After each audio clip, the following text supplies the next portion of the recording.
ପୂର୍ବର ସୂର୍ଯ୍ୟ ପଶ୍ଚିମରୁ ଉଦୟ ହେବା ସମୟ ପରେ ହେଇପାରେ, ପର୍ବତ ଶିଖରେ କଇଁ ଫୁଟିବା ବରଂ ସମୟ ପରେ ହେଇପାରେ, କିନ୍ତୁ ମୋର ଭବିଷ୍ୟତ ଯେଉଁ ମାଳିକା କେବେ ହେଲେ ମିଛ ହେବନି।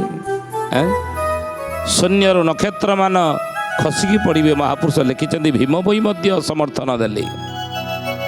ଜନ୍ମରୁ ଅନ୍ଧ ଜାତିରେ କନ୍ଧ ବାରମ୍ବାର ଆମେ କହୁଛେ ସନ୍ଥ ଭୀମ ବହି, ଯାହାଙ୍କ ବିଷୟରେ ଅଚ୍ୟୁତାନନ୍ଦ ମହାପୁରୁଷ ଆଦି ସଂହିତାରେ ଲେଖିଛନ୍ତି। ସେଇ ଭୀମ ବହି ସ୍ତୁତି ଚିନ୍ତାମଣିରେ ଲେଖିଲେ, କହିଲେ ହଁ ନକ୍ଷତ୍ରମାନ ଖସିକି ପଡ଼ିବେ, ଯାହାକୁ ଅଚ୍ୟୁତାନନ୍ଦ ମହାପୁରୁଷ ମାଳିକାରେ ଲେଖିଛନ୍ତି 13 ଜନ୍ମ ଶରଣରେ, ତାହା ସତ।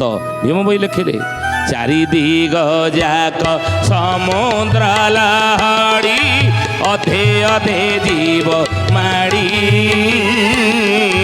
ବିହୁଡ଼ି ପରାଏ ତାରା ଗଣ ମାନେ, ଶୂନ୍ୟରୁ ପଡ଼ିବେ ଝଡ଼ି, ଶୂନ୍ୟରୁ ପଡ଼ିବେ ଝଡ଼ି ହେ ସୁଜନେ, ଶୂନ୍ୟରୁ ପଡ଼ିବେ ଝଡ଼ି।